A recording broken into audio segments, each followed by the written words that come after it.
রাসূল আকরাম সাল্লাল্লাহু আলাইহি ওয়াসাল্লাম বলছেন আল্লাহ বিজোরকে ভালোবাসেন। সহিহ হাদিস বয়ান করছেন মিয়া, সহিহ হাদিস। রাসূল আকরাম সাল্লাল্লাহু আলাইহি ওয়াসাল্লাম বলছেন আল্লাহ পাক বিজোরকে মহব্বত করেন, ভালোবাসেন। এখন বিজোরকে আল্লাহ ভালোবাসেন এই কথা বলে কি নবী শেষ করে দিলেন? আল্লাহর হাবিব যখন খেজুর খেতেন, বিজোর খেজুর খেতেন, একটি খেতেন অথবা দেখা যায় তিনটি খেতেন।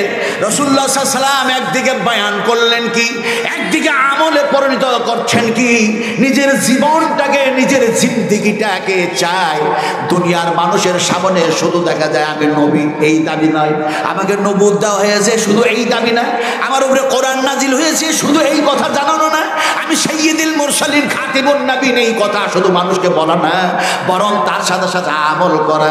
রাসূল কারীম সাল্লাল্লাহু আলাইহি সাল্লাম বিজোর খেজুর খেলেন, খাবার খাওয়ার পরে নবীজি দোয়াও করলেন। আপনারা খাবার খেয়েছেন না খান নাই বলে? আমি তো দেখলাম মাদ্রাসাতে চূড়ান্ত খাবার খাওয়ার কাজ চলছে। ঢোকার সময় বলছে ঢুকো না ঢুকো না ঢুকো না ঢুকো না, এত লোক হয়ে গেছে, আবার নিজেই ঢুকে পড়ল। কত বড় মুনাফিক, কত বড় মুনাফিক। মুঝে দাওয়াত দে या না দে, দাওয়াত কা পরোয়া তো হ্যাঁ হি नहीं। ইনশাআল্লাহ 2026-27 জন্য অনেক দাওয়াত আমি লিখে ফেলেছি। আমি বলেছি বুড়ো হয়ে গেছি বাবা, হায়াত কখন শেষ হয়ে যাবে, দাওয়াত দিও না এখান থেকে। তবুও বলবেন না হয়ে যাচ্ছে না, আপনারে কথা বলতেছিলাম আপনাদের সামনে। রাসূল আকরাম সাল্লাল্লাহু আলাইহি সাল্লাম খাবার খেলেন। আপনারা খাবার খেয়েছেন না খান নাই? সত্য কথা বলতে হবে। খেয়েছেন তো? কোন হাত দিয়ে খেয়েছেন তাকে হাত দিয়ে দেখান। কোন হাত দিয়ে? কোন হাত দিয়ে? ডান হাত দিয়ে। সত্য কথা? একবার মিথ্যা কথা। আমি মিথ্যা প্রমাণ করব কেমন করে? এমনি করে করব। আল্লাহ রাব্বুল আলামিন যদি আমার এই ডান হাতটাকে প্যারালাইসিসে পরিণত করে দেয়, তাহলে এই ডান হাত দিয়ে খেতে পারবো? বাম হাত দিয়ে খাবো। বাম হাতটাকেও প্যারালাইসিসে পরিণত করে দিলেন, তাহলে এবার খাবো কি করে? বলে স্ত্রী খাওয়াবে, বৌমা খাওয়াবে, বেটা খাওয়াবে, বিডি খাওয়াবে, প্রতিবেশী খাওয়াবে, chief minister, home minister, prime minister খাওয়াবে। কিন্তু দেখা যায় গোটা পৃথিবীর মানুষগুলিকে আল্লাহ পঙ্গ করে দিলেন, একেবারে প্যারালাইসিসে পরিণত করে দিলেন। এবার কে খাওয়াবে আপনাকে বলুন? এতক্ষণ বললেন না যে আল্লাহ খাইয়েছে, বললেন হাত দিয়ে খেয়েছি, ক্ষমতার জোরে ডান হাত দিয়ে খেয়েছি। আল্লাহ পাক যেন বলছেন হুয়া ইউতিমুনি ওয়া ইয়াসিকিনা ওয়া ইযা মারিজতু ফাহুয়া ইয়াসফিন। ডান হাত দিয়ে খাও নাই, বাবা খাওয়াই নাই, মা খাওয়াই নাই, খালা খাওয়াই নাই, ফুফু খাওয়াই নাই, পৃথিবীর মানুষ খাওয়াই নাই। আল্লাহ পাক নিজেই বলছেন হুয়া ইউতিমুনি ওয়া ইয়াসিকিনা ওয়া ইযা মারিজতু ফাহুয়া ইয়াসফিন। আমি আল্লাহ পাক তোমাদেরই পানি পান করাইয়া দিয়েছি, খাবার খাইয়ে দিয়েছি, অসুখ যেন দিয়ে থাকি আমি আল্লাহ অসুখ ভালো করি। এবার বলতে হবে ডান হাত খাইয়েছে না আল্লাহ খাইয়েছে? কে খাইয়েছে? আরে আসল ইমানের কথা আলোচনা করছি।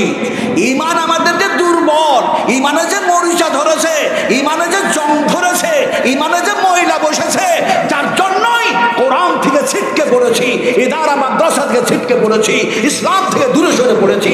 আজকে আমাদের ইমান চলে গেছে কোরআন থেকে, মোবাইলের উপরে ইমান চলে গেছে, মোবাইলের উপরে ইমান গেছে। মানুষ যতই শিক্ষিত হোক সবাই বলছে, বৃদ্ধ বৃদ্ধা ছোট বড় সব বলছে মোবাইলে সব আছে, মোবাইলে অনলাইনে সব পাওয়া যায়। আমি বলছি এটা ইমান নষ্ট করার জন্য দাজ্জাল মার্কা ইহুদিরাই ভাষা শিখিয়েছে যে মোবাইলে সব আছে, মোবাইলে অনলাইনে সব পাওয়া যায়। মিথ্যা কথা। নাই চ্যালেঞ্জ করতে হো, ওই বৈজ্ঞানিকদেরকে চ্যালেঞ্জ করছি যারা বলছো অনলাইনে সব পাওয়া যায়। আমি অনলাইনে এক্ষুনি দেখতে চাই কিয়ামতের মাঠে আল্লাহ সুবহানাহু ওয়া তাআলা আমার ডান হাতে আমলনামা দিবেন না বাম হাতে আমলনামা দিবেন, আমাকে এখনই দেখায় দাও। পারবে? পারবে? যেহেতু পারবে না সেহেতু সেটা হচ্ছে ঈমান নষ্ট করার জন্য মিথ্যা কথা। আর সত্য কথা কোনটা? আল্লাহ পাক বলছেন, আল্লাহ রাব্বুল আলামিন বলেন ওয়ামা, আল্লাহ রাব্বুল আলামিন যেন বলেন ওয়াতিবিয়ানাল লিকুল্লি শাই ওয়াতিবিয়ানাল লিকুল্লি শাই। আমি আল্লাহ রাব্বুল আলামিন সব সব কিছু কোরআনের মধ্যে ঢুকাইয়া দিয়েছি, যেটাই চাইবা সেটাই কোরআনের মধ্যে পেয়ে যাবে। সুবহানাল্লাহ। সব আছে কোথায়? আপনারা বলুন, সব আছে কোথায়? কোরআনে। আমি সেদিকে আলোচনা না করতে গিয়ে খুব তাড়াহুড়ো করে বক্তব্য রাখছি। এই বয়োজ্যেষ্ঠ অবস্থায় বলছিলাম যে খাবার খেলেন রাসূল আকরাম সাল্লাল্লাহু আলাইহি ওয়াসাল্লাম, জোর না বিজোর? বিজোর।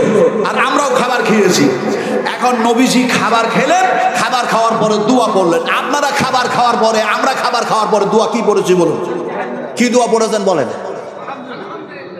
আন্দাজে, আন্দাজে। কথা বুঝেন কি না? আলহামদুলিল্লাহ। আসলে যদি একটু পড়াশোনা করতেন, আপনার নিশ্চয়ই পড়াশোনা করেছেন, ভূগোল, বিজ্ঞান, এমনি করে ইতিহাস, নানা কিছু নিয়ে পড়াশোনা করেছেন। কে বললেন পড়াশোনা করেন না? কোরআন পড়তে জানেন, হাদিস পড়তে জানেন, কে বলছে জানে না? কিন্তু আমলটুকু নাই, আমলটুকু নাই। নবীজি কি দোয়া পড়লেন?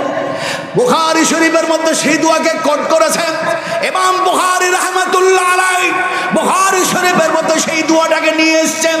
নবীজি খাবার খেলেন আর দোয়া বললেন, আলহামদুলিল্লাহি হামদান কাসীরান তাইয়িবান মুবারাকান ফি গায়রা মাকফিয়ান ওয়ালা মুওয়াদ্দিয়ান ওয়ালা মুস্তাগনান আনহু রব্বানা।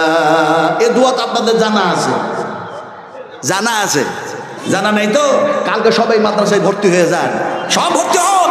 কুল হাল ইয়াস্তাবিল্লাযীনা ইয়ালামুনা ওয়াল্লাযীনা লা ইয়ালামুন। আল্লাহ পাক বলছেন শিক্ষিত মানুষ আর অশিক্ষিত মানুষ কখনো সমান হয় না। আমার ভাইরা, মনে মনে যেন অনেক কিছু আমরা ভাবি, চিন্তা ভাবনা করি, কিন্তু কোরআন দিয়ে যদি চিন্তা ভাবনা করতাম, সহিহ হাদিস দিয়ে যদি চিন্তা ভাবনা করতাম, নিজেদের জীবনগুলিকে সেইভাবে যদি বাস্তবায়ন করতাম, আল্লাহর কসম খেয়ে বলি, আজ সারা বিশ্বে, সারা পৃথিবীতে যে মুসলমান লাঞ্ছিত হচ্ছে, ঘৃণিত হচ্ছে, পদতলিত হচ্ছে, লাঞ্ছনা, গঞ্জনা, অপমানের শেষ নাই একমাত্র কোরআনকে ছাড়ার কারণে, একমাত্র বিশ্বনবী মুহাম্মদ রাসূলুল্লাহ সাল্লাল্লাহু আলাইহি সাল্লামের থিওরিকে ইনকার করার কারণে। আজকে আমার মাথায় টুপি, মুখে দাড়ি, তারপরও দেখা যায় বিড়ি পান করার অভাব নাই। ঠিক বললাম না ভুল বললাম? এই ঠিক বললাম না ভুল বললাম? আহারে আহারে, একটা পাখি তার স্ত্রীকে বলছে, ভালো করে শোনো, একটা পাখি, মাদা পাখি ওর স্ত্রীকে বলছে, শোন শোন শোন শোন, তুই যখন এই বাসার ভিতর থেকে, এই বাড়ি থেকে যখন বাইরে যাবি, খবরদার খবরদার অসতর্কতার উপরে চলাফেরা করিস না। বলে কেন? বলে সুযোগ পেলে ওই দুপাইয়া মানুষ তোমাকে ছেড়ে দেবে না, তোমাকে যেন ধরবে আর তোমাকে দেখা যায় তারা যেন তোমার উপরে সেইভাবে আঘাত করে তোমাকে ক্ষতি করবে, অথবা তোমাকে জবা করে খেয়ে নেবে। তো পাখিটা বলছে, মাদি পাখিটা ওর স্বামীকে বলছে, মাদা পাখিটাকে বলছে, আমি পাখি, ওই দোপাইয়া মানুষ আমার কি ক্ষতি করবে? আমার কাছে আসার আগেই তো আমি উড়ে চলে যাব, ও আমার কিছু ক্ষতি করতেই পারবে না। একদিন ব্যতিক্রম হয়ে গেছে। ব্যতিক্রমটা কি? দেখা যায় সে নিজের মনে, দেখা যায় পাখিটা ধান উঠাইয়া কুড়াইয়া কুড়াইয়া খাচ্ছে। একজন দেখা যায় লম্বা জামাওয়ালা, মাথায় টুপি টাপি লাগাইয়া, পাগড়ি টাগড়ি লেগে, দেখা যায় সে যেন দেখা যায় ওই পাখিটার দিকে লক্ষ্য করে একটা ঢেলা যেন ছুড়ে দিয়েছে। ঢেলাটা ছিল কিসে? আসলে পেশাব করতে বসেছে, পানি ছিল না, দেখা যায় সেখানে পানির ব্যবস্থাই নাই, তো একটা ঢেল যেন কুলুপ ধরেছিল, কুলুপ। এখন ওই কুলুপটা, ওই ঢেলটা ছুটতে গিয়ে ওই পাখির ওপরে পড়েছে, পাখির পা গেছে ভেঙে, পাখিটা চিৎকার করতে করতে উঠতে উঠতে চলে গেছে। ওর স্বামীটা তখন বাসা থেকে বলছে, ঠিক হয়েছে হারামজাদি, ঠিক হয়েছে, ঠিক হয়েছে, তোকে বললাম যখন বাইরে যাবি সতর্ক, সাবধান থাকিস, তোর পা ভেঙেছে, ঠিক হয়েছে। এখন দেখা যায় এতটা বলার পরে আবার হাজার হোক স্বামী তো জিজ্ঞেস করছে, তোর পা ভাঙলো কে? বলে ও দুপাইয়া মানুষ ভেঙে দিয়েছে। বলে চল বিচার করব। বলে আমাদের ভাষা বুঝে কে? বলে হাজরত সুলাইমানের কাছে চলো। চলো। হযরত সুলাইমানকে গিয়ে সব যেন বলল, সব ভাষা তিনি বুঝলেন। বোঝার পর জিনদেরকে বললেন যে এর পা ভেঙেছে তাকে ধরে নিয়ে আসো। ধরে নিয়ে আসা হলো। সুলাইমান বললে এর পাটা ভাঙলে কেন? বলে আমি তো কোনো মতে ইচ্ছাকৃত পা ভাঙি নাই, আমি যেন কুলুপ ধরেছিলাম, সেই ঢেলাটা ফেলতে গিয়ে তার পায়ের উপরে পড়ে হয়তো পাটা ভেঙেছে। সুলাইমান বললেন ওটা হবে না, তুমি ওর পা ভেঙেছো, তোমারও পা ভেঙে দেওয়া হবে। কথা বুঝেন কি রে? তারও পা ভেঙে দেওয়া হলো। এখন পা যখন ভাঙার অর্ডার হলো, ওই যেন চতুষ্পদ ওই প্রাণীটা, ওই আবুলা প্রাণীটা বলছে সুলাইমান কোন নবীজি, এরা হচ্ছে সর্বশ্রেষ্ঠ জাতি, এরা হচ্ছে সবচেয়ে উত্তম উৎকৃষ্ট মানুষ। লাকাদ খালাকনাল ইনসানা ফি আহসানি তাকবীর। সর্বশ্রেষ্ঠ এরা মানুষ, আল্লাহ পাকের একে সর্বশ্রেষ্ঠ করে সৃষ্টি করেছে। ফলে এদের পা ভাঙবেন না, বরং এরাকে সতর্ক করে দেন, সাবধান করে দেন, যাতে করে মানুষকে না ঠকায়, এই মানুষকে যাতে ধোকায় না ফেলে, এতেই সতর্ক সাবধান করে দেন। আসলে আমি বলতে চাইছিলাম, আজকে নারীরা, আজকে মহিলারা এত কোরআন শোনে, এত হাদিস শোনে, এত আল্লাহর কথা শোনে, এত নবীজির কথা শোনে, তারপরে নর আর নারী মিলিত ভাবে জালসা শোনার নামে বাজারে শহরে দোকানে বাগানে রাস্তা পথে তারা মাথার চুল খুলে দিয়ে তারা শরীর ফাঁকা করে যুবকদের সাথে ঘোরাফেরা করছে না, করছে না, বলুন করছে না, করছে না। আর আজকে মিডিয়া বলছে নারী ধর্ষণ হচ্ছে, নারী ধর্ষণ হচ্ছে, নারী ধর্ষণ হচ্ছে। বাঁচাতে পারবা না। ইত্তাবিউ মা উনজিলা ইলাইকুম মির রাব্বিকুম ওয়া লা তাত্তাবিউ মিন দুনিহি আউলিয়া। আল্লাহ পাক বলেন তোমাদের রবের পক্ষ থেকে, তোমাদের স্রষ্টার পক্ষ থেকে যে আইন ঘোষিত হয়েছে, এই আইন মাফিক দিয়ে জীবন বাস্তবায়ন করবে। মিন দুনিহি, আমাকে বাদ দিয়ে, আমার আইন বাদ দিয়ে, আমার কানুন বাদ দিয়ে, আমার ফিতরাত বাদ দিয়ে যদি তোমরা চলাফেরা করো, তাহলে এমন কোনো সংস্থা নেই, এমন কোনো সংগঠন নেই, এমন কোনো আন্দোলনকারী মানুষ নেই যা তোমাদেরকে ক্ষতি থেকে বাঁচিয়ে নিতে পারে। আল্লাহ পাক বলেন যখনই তোমরা এমনি করে আমার সংবিধান ছাড়বে, আমার নবীর থিওরি বাদ দেবে, তখনই তোমরা ক্ষতিগ্রস্তের মধ্যে পড়বে। আজ আমরা কত কি বলছি, তারপরেও ক্ষতি থেকে বাঁচতে পারছি না। আমার ভাইরা, লম্বা ওয়াজ করলে লম্বা ওয়াজ করা হবে। রাসূল বললেন শোনো কম, আমল করো বেশি। আবার রাসূল বলছেন শোনো কম, উত্তম, আমল করো বেশি। রাসূল আকরাম সাল্লাল্লাহু আলাইহি ওয়াসাল্লাম তিনি এই কথাগুলি বলার কারণে রক্তেই রক্তাক্ত হলেন, রক্তেই রঞ্জিত শরীর, গোটা শরীরটা রক্তেই রক্তাক্ত। যে জায়গায় আল্লাহ পাক সে জায়গা আমারে দেখালেন। 2024-এ আমি হজের মাসে যখন গেলাম, তখন সে জায়গাগুলি আমি তিল তিল করে ঘুরেছি। হাদিসগুলি একটা একটা করে মনে পড়ছে, জায়গাগুলি দর্শন করলাম। তার মধ্যে একটা জায়গা দর্শন করলাম, রাসূলুল্লাহ সাল্লাল্লাহু আলাইহি ওয়াসাল্লাম যখন দেখা যায় রক্ত মাখানো শরীর, রাসূলকে সান্ত্বনা দিবে কে? মাসুম এমন একজন রাসূল যিনি উম্মতের জন্য কান্না করে, যিনি কিয়ামতের মাঠে মাকামে মাহমুদে সিজদায় পড়ে উম্মতের জন্য সুপারিশ করবে, সেই রাসূলের রক্ত ঝরিয়েছে এই মানুষ। সেই জায়গায় যখন দেখি এখন রাসূলের যেন গোটা শরীরটাই রক্তেই রক্তাক্ত, সেই সময় একজন তরুণ, একজন যুবক রাসূলের কাছে ছুটে আসলো, এসে যেন বিশ্ব নবীকে আঙ্গুরের যেন জুস পান করাচ্ছে। ইয়া রাসূলুল্লাহ, এই মানুষগুলির জন্য আপনি, আল্লাহ পাক আপনাকে মাবুস করেছেন, প্রেরণ করেছেন। এই মানুষগুলিকে বলেন ভালো কথা, অথচ এই মানুষেরা আপনার উপরে অত্যাচার করেছে, অনাচার করেছে, অবিচার করেছে। রাসূল আকরাম সাল্লাল্লাহু আলাইহি ওয়াসাল্লাম তিনার শরীরটা যখন এই অবস্থা, আর ওই যুবকটা যখন ওই কথা বলছেন, আল্লাহর হাবিব সেই সময় দেখা যায় তার রক্ত মাখানো যেন হাতখানি যুবকটার সামনে বাড়িয়ে দিলেন, আঙ্গুরের জুস পান করলেন। তারপরে যেন সেই রক্ত মাখানো নবীর হাতটা যেন সামনে হলো, যুবকটা চট করে রাসূলের হাতে ধরল, রাসূলের শরীরের রক্ত সেই যুবকের হাতে লাগলো, দেখলো আঙ্গুরের জুস পান করিয়েছি। রাসূল আকরাম সাল্লাল্লাহু আলাইহি ওয়াসাল্লামের জায়গায় যেন এসে বসেছে। এ সময় নবীকে সান্ত্বনা দাও যায় কেমন করে? হাত ধরে, রাসূলের হাত ধরে যুবক ঘোষণা করে দিল, আশহাদু আল্লা ইলাহা ইল্লাল্লাহ ওয়া আশহাদু আন্না মুহাম্মাদান আবদুহু ওয়া রাসূলুহু। ঘোষণা করে দিল।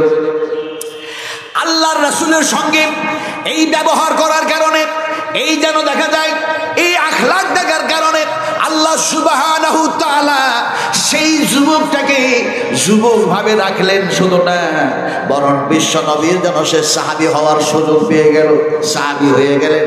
এখন দেখা যায় শুধু যেন সাহাবী হলেন না, দেখা যায় তিনার নামে ওই জায়গায়, যে জায়গায় বায়াত নিলেন, জুস পান করলেন, সেই জায়গায় একটা মসজিদ আল্লাহ পাক নির্মাণ করালেন। মসজিদ নির্মাণ হয়ে গেল। মসজিদ নির্মাণ হলো, এই মসজিদের নাম রাখা যায় কি? সে সময় দেখা যায় ওই মসজিদের নাম অন্য কিছু রাখা হয় নাই। সেই যুবক, সেই তরুণ বিশ্ব নবীকে যিনি সাহায্য করলেন, সেই যুবকের নামে মসজিদের নামখানি রাখা হয়েছে। মসজিদের যেন সামনে যেন একটা সাইনবোর্ড যেন লাগাইয়া দেওয়া হয়েছে। ওই যুবকের নাম হলো হযরত আকদাস, হযরত আকদাস, হযরত আকদাস, হযরত আকদাস রাদিয়াল্লাহু তাআলা আনহু। মসজিদে আকদাস, মসজিদে আকদাস, মসজিদে আকদাস, মসজিদে আকদাস যেন ঘোষণা হয়ে গেল। আমি আসলে বলতে চাইলাম, ও আমার সোনার টুকরা, ও আমার কলিজার টুকরা, ও পশ্চিমবঙ্গের নাগরিকেরা, ও তরুণেরা, ও বৃদ্ধ মানুষেরা, ও নর, ও নারী, ও মুসলিম, ও মুসলিমেরা, আসুন আমরা ছুটে আসি এক আল্লাহর দিকে, এক নবীর দিকে, কোরআনের দিকে, তাওহীদের দিকে, রিসালাতের দিকে, আখিরাতের দিকে, আকিবাতের দিকে। ইন্নাল আরদা লিল্লাহি ইউরিসুহা মান ইয়াশা মিন ইবাদিহি ওয়াল আকিবাতু লিল মুত্তাকিন। এক সময় যখন দেখা যায় বড় বড় হেডলার, বড় বড় গভর্নমেন্ট ক্ষমতায় থেকে তারা যখন তাদের ক্ষমতা প্রয়োগ করছেন, সেই সময় একজন দুর্বল, একজন যেন পয়গম্বর হযরত মূসা আলাইহিস সালাতু সালামের কথা বলছেন, ইন্নাল আরদা লিল্লাহি ইউরিসুহা মান ইয়াশা মিন ইবাদ। শেষ করে দেবো? এটা কাগজ কি আছে?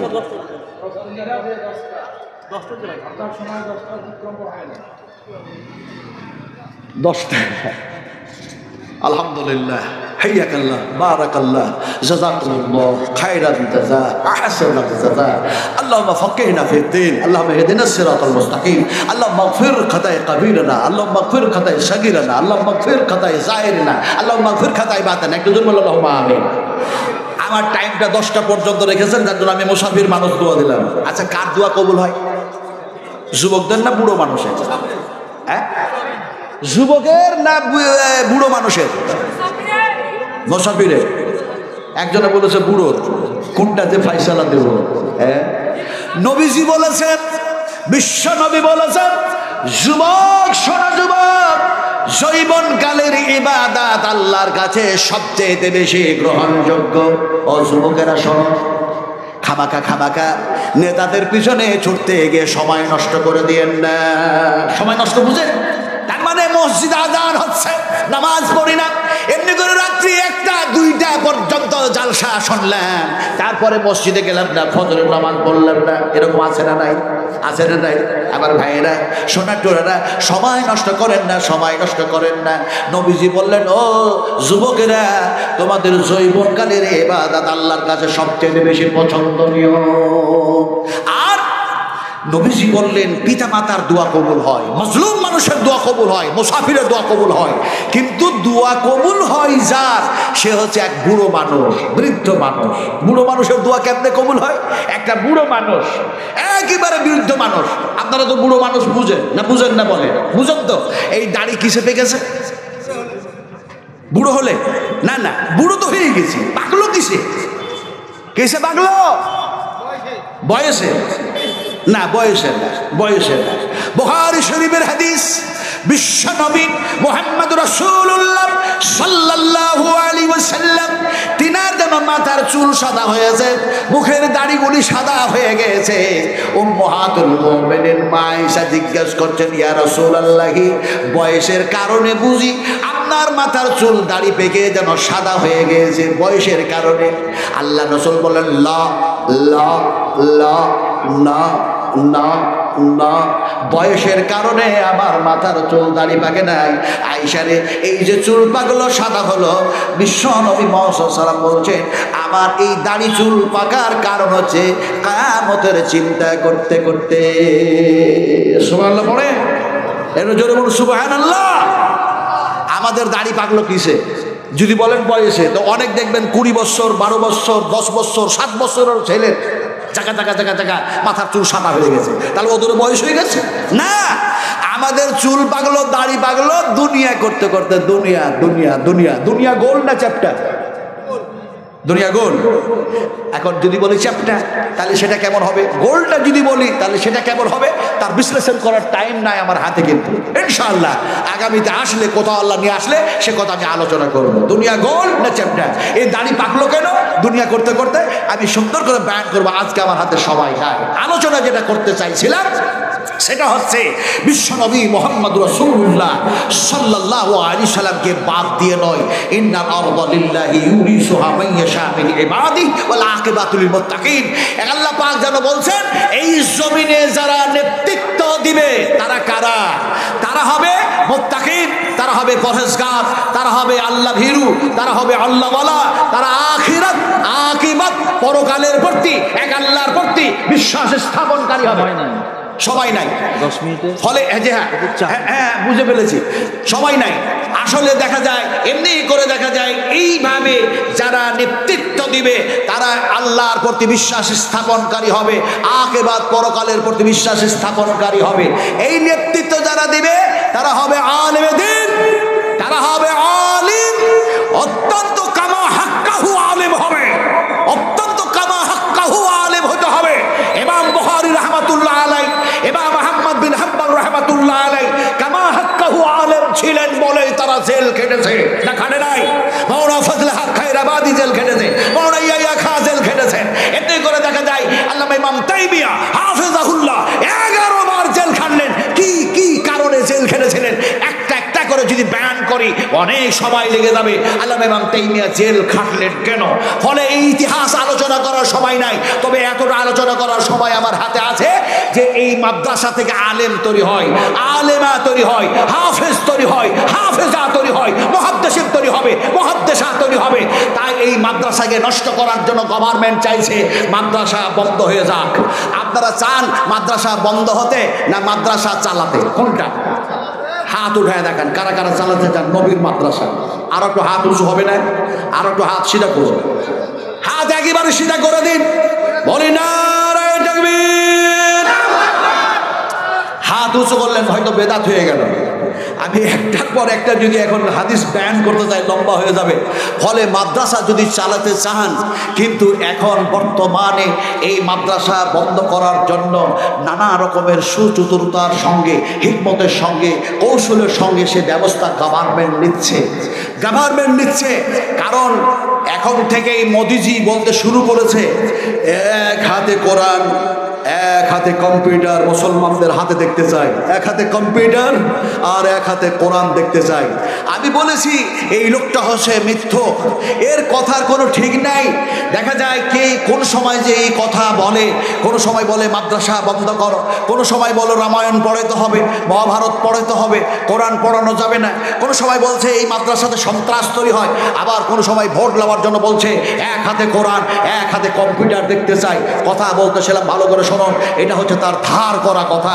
এক সময় বলেছিলেন একজন বিজ্ঞ, একজন মুসলিম আল্লাহ ওয়ালা, আল্লাহ ভীরু একজন মুসলিম বলেছিলেন মুসলমানদের হাতে, মুসলিমদের হাতে এক হাতে কম্পিউটার এক হাতে কোরআন দেখতে চাই। যিনি বলেছিলেন তার নাম হচ্ছে সর সৈয়দ আহমেদ। শুধু তাই বলেননি, বরং তিনি আলিগড় ইউনিভার্সিটি তৈরি করে দিয়েছেন। জোরে বলি আল্লাহু আকবার, একটু জোরে বলি আল্লাহু আকবার। বিশ্লেষণ করার হাতে টাইম নাই।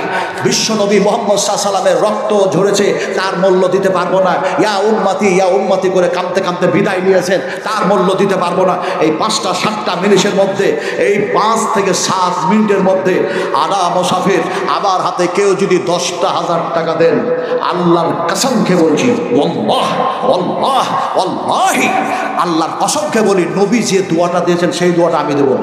আমার পক্ষ থেকে কোনো বানাওয়াটি নয়, কোনো ইমামের পক্ষ থেকে বানাওটি কোনো দোয়া নয়। নবীজি দোয়া দিয়েছেন, নবীর কাছে এসছে ওট, নবীর কাছে এসছে দুম্বা, নবীর কাছে এসছে ছাগল, নবীর কাছে এসছে খেজুর, তার বাগান। সেই সময় রাসূল যে দোয়াটা দিয়েছিলেন, সেই দোয়াটা ইমাম বুখারী রাহমাতুল্লাহ আলাইহি বুখারী শরীফের মধ্যে কোট করেছেন। সেই দোয়াটা আপনাকে দেব। একজন কোন কেউ যদি বলতেন আমি নবীজি আপনার হাতের পানি পান করে বেহেশতে যেতে চাই, আপনাকে দেখি নাই, আপনাকে দেখি নাই, কিয়ামতের মাঠে আপনার যেন হাতের পানি পান করে জান্নাতে যাওয়ার আশায় আপনার মাদ্রাসা দেখতেছি, ফলে এই মাদ্রাসায় 10,000 টাকা দিচ্ছি। কে বলবেন? ইনশাআল্লাহ বলুন। আপনারা 50 দেন, 60 দেন, 70 দেন, 80 দেন, 1 লাখ দেন, আপনারা দিয়েছেন, দেবেন, দিতেই হবে। মুসলমানদেরকে দিতে হবে। তিল তিল রক্ত শরীরে থাকা পর্যন্ত দিনের জন্য, ইসলামের জন্য আপনাকে বিন্দু বিন্দু রক্ত নয়, রক্ত ঘামানো টাকা দান করতেই হবে। ফলে জি আব্দুল মান্নান ভাই দিচ্ছেন ফুলবাড়ি থেকে 10,000 টাকা। আব্দুর রহমান ফুলবাড়ি থেকে 10,000 টাকা। ইয়াসিন ফুলবাড়ি থেকে 10, হ্যাঁ নারকেল বাগান বাড়ি 10,000 দিচ্ছেন। 3 জন হলো। 4th নম্বরে একজন বলুন, আর একজন বলুন, আর একজন বলুন। হুমায়ুন কবির ভাই আলহামদুলিল্লাহ, তিনিও 10,000 দিচ্ছেন। আচ্ছা, এটা 4 দোকানি, হ্যাঁ মানারুল মোদি দোকানি 20,000 টাকা দিচ্ছে। 20,000 দিলেও এটা হলো কয় কলম? কয়টা হলো? হ্যাঁ 5টা হলো। আলীবক্স কাঠের ব্যবসায়িক, তিনি 10,000। এটা কয়টা হলো? 6টা। 7 নম্বরে একটা দেন। 7 নম্বরে একটা মানুষ দেন। কেন দিবেন? কেন দিবেন? বিশ্ব নবীজি বলেছেন, আমি যখন শাবে মিরাজে গেলাম, আমি দর্শন করলাম, জান্নাত দর্শন করলাম, জাহান্নাম দর্শন করলাম। এমনি করে এমন 7টি জাহান্নামের মধ্যে, এমন 7খানা জাহান্নামের মধ্যে এমন জাহান্নাম আছে যে জাহান্নামের নাম হলো হোতামা, যে জাহান্নামের নাম হলো হাবিয়া। এমনি করে দেখা যায় এই হোতামা, হাবিয়া, এই দোজখগুলি সবচেয়ে যেন ভয়ঙ্কর। ফলে যারা এমনি করে এখানে বসে আছেন, ওই জাহান্নাম আমরা দেখি নাই। নবীজি যখন জাহান্নামের কথা আলোচনা করেছেন, মা আয়েশা কান্না করেছেন, উম্মাহাতুল মুমিনিনের সঙ্গে আর যারা মহিলারা ছিলেন তারাও ক্রন্দন করেছেন। ফলে 7 নম্বরে একজন মহান ব্যক্তি এরকম নিয়তটা যিনি করে নেন, নবীজি বলেছেন নিয়তের ওপরে সমস্ত আমলগুলি দারোমাদার করে থাকে। নিয়তটা করলেন, আল্লাহ তোমার ওই জাহান্নামের মধ্যে আমি যেতে রাজি নয়, আল্লাহ তুমি সেই জাহান্নামের মধ্যে আমারে যেন ঢুকাইয়া দিও না। এইভাবে নিয়তটা করার পরে ওই জাহান্নাম থেকে বাঁচার জন্য নবীর মাদ্রাসায় কেউ যদি 10,000 টাকা ঘোষণা করতেন, 7 নম্বরের দাদা, ইনশাআল্লাহ আমি দোয়াটাও দিতাম। আর আপনারা যখন জান্নাতে যাবেন, সেই সময় আল্লাহ আপনাদের সঙ্গে 3টা কথা বলবেন, সেই কথা 3টাও শোনাতাম। জি হ্যাঁ। আর 7 নম্বরে আর একটা হবে না ভাই, রানা তিনি 10,000 দিচ্ছেন। 7টা হলো 8, 9, 10, 8, 9, 10, 8, 9, 10, আর 3 জন দেন, 10 করে। আর 3টা মানুষ দেন, আর 3 জন দেন, দেখি পারেন কিনা, আরে একজন নবী ওয়াজ করছেন, আর একজন যেন সাহাবী দেখা যায় যুবক যেন দাঁড়ায় আছেন আর বলছেন, ইয়া রাসূলুল্লাহ, আপনি যে সমস্ত বয়ানগুলি করলেন, আলোচনাগুলি করলেন, আমি শুনছিলাম দাঁড়িয়ে। হে রাসূল, আপনি বলুন, যদি আপনার এই কথাগুলি শোনার পরে আমি ভালো কাজ করি, তার মানে আমি যদি জিহাদের ময়দানে যাই আর যদি শহীদ হয়ে যায়, আমি যাব কোথায়? এটা আমি বাংলায় বললাম, কিন্তু আরবিতে বলছেন তিনি, সে তার কথাগুলি ইমাম বুখারী রাহমাতুল্লাহ আলাইহি বুখারী শরীফের মধ্যে কোট করে দিয়েছেন। যুবকটি বলছেন, ফাইনা আনা ইয়া রাসূলুল্লাহ, ফাইনা আনা ইয়া রাসূলুল্লাহ, হে আল্লাহর রাসূল, আমি যদি শহীদ হয়ে মারা যাই, আমি যাব কোথায়? নবীর মুখ দিয়ে বাইরে হয়ে গেল, ক্বালা ফিল জান্নাহ, বেহেশতের মধ্যে চলে যাবা। যুবকটা খেজুর ছুঁড়ে ফেললো, দুনিয়ার সব কিছু মায়া মমতাকে বিসর্জন দিয়ে নবীর মহব্বতে আল্লাহর জান্নাতে যাওয়ার জন্য জিহাদের ময়দানে গেল, শহীদ হয়ে গেল। রাসূলের কথা মোতাবেক সে কোথায় গেল? এর জন্য বলুন, কোথায় গেল? জান্নাতের মধ্যে চলে গেল। ওই জান্নাত তো আমরা দেখি নাই। ফলে ওই জান্নাতে যাওয়ার জন্য আর 3 জন মানুষ 10টি করে 1000 টাকা দেন। আর মাত্র 3 জন মানুষ দেন, ইনশাআল্লাহ তোমাদের ভাই বলুন, ভাই বলুন। 7 জন হয়েছে, আর একটা মানুষ বলুন 8 নম্বরে। 10,000 টাকা। আলহামদুলিল্লাহ। কথা বলতেছিলাম, বলতে বলতে ঘড়ির কাঁটা কিন্তু 10, ফলে আর চাইব না। আল্লাহর কাছে দোয়া করছি, যে দোয়া বিশ্ব নবী মুহাম্মদ সাল্লাল্লাহু আলাইহি ওয়াসাল্লাম দিয়েছেন, আল্লাহুম্মা আকসিল, আল্লাহুম্মা আকসিল। আপনারা আমিন আমিন করতে থাকুন, আমিন আমিন করতে থাকুন। নবীজি দোয়া দিচ্ছেন, সেই দোয়াটা শুধু নকল করছি আমি আপনার সামনে, খালি দোয়া আমিন আমিন করতে থাকুন। আল্লাহ তুমি কবুল করো, আল্লাহ তুমি কবুল করো। তো আল্লাহুম্মা আকসিল, আল্লাহুম্মা আকসিল, আল্লাহুম্মা আকসিল মা লাহু মা লাহু মা লাহু ওয়া ওয়ালাদাহু ওয়া ওয়ালাদাহু ওয়া ওয়ালাদাহু ওয়া বারিক লাহু ওয়া বারিক লাহু ওয়া বারিক লাহু ওয়া বারিক লাহু ফীমা আতাইতাহু ফীমা আতাইতাহু ফীমা আতাইতাহু। রাসূল আকরাম সাল্লাল্লাহু আলাইহি ওয়াসাল্লাম যখন দোয়া দিতেন, কথা বলতেন, সেই কথা বলার সময় রাসূল যেন কথাটাকে 3 বার করে যেন বলতেন। আমার ভাইরা, তাই দোয়া দিলাম, একটু জোরে বলো আল্লাহুম্মা আমিন। আপনারাকে আল্লাহ পাক সালেহিন সালেহা আমালে করে যেন বানায়া, সুন্দর বানায়া জান্নাতে যাওয়ার তৌফিক দান করে দেন। আল্লাহ পাক বলবেন, 3টা কথা বলেছি, যে 3টা কথা আল্লাহ পাক বলবেন, উদখুলুহা উদখুলুহা উদখুলুহা, প্রবেশ করো, সালাম সালাম, শান্তি আর শান্তি, আমিন। এখানে আছে নিরাপত্তা আর নিরাপত্তা, নিরাপত্তা আর নিরাপত্তা। নিশ্চয়ই আমাদের জন্য আল্লাহ পাক নিরাপত্তা দুনিয়াতেও রেখেছেন। শর্ত শর্ত শর্ত, ইন তাত্তাকুল্লাহ ইয়াজআল লাকুম ফুরকানা ওয়া ইউকাফির আনকুম সাইয়্যাতিকুম ওয়া ইয়াগফির লাকুম ওয়াল্লাহু যুল ফাদলিল আযীম। ইন তাত্তাকুল্লাহ, তোমরা যদি আমি আল্লাহকে ভয় করে জীবন যাপন করো, তাহলে আমি আল্লাহ তোমাদের জন্য নিরাপত্তার একটা ফায়সালা দেব। নিরাপত্তার ফায়সালা আল্লাহই দিবেন। ফলে আমরা নিরাপত্তায় যদি থাকতে চাই, তাহলে আল্লাহর হুকুম ও আহকাম আর কাম এমনি করে মেনে নবীর যেন থিওরি অনুযায়ী জীবন বাস্তবায়ন করে চলবো। আল্লাহ তুমি সেই তৌফিক দান করো। ওমা তৌফিক ইল্লা বিল্লাহ। আসসালামু আলাইকুম ওয়া রাহমাতুল্লাহি ওয়া বারাকাতুহু। সালাম দাও সুন্নাত, সালামের জবাব দেবেন না? আবারও বলি আসসালামু আলাইকুম ওয়া রাহমাতুল্লাহ।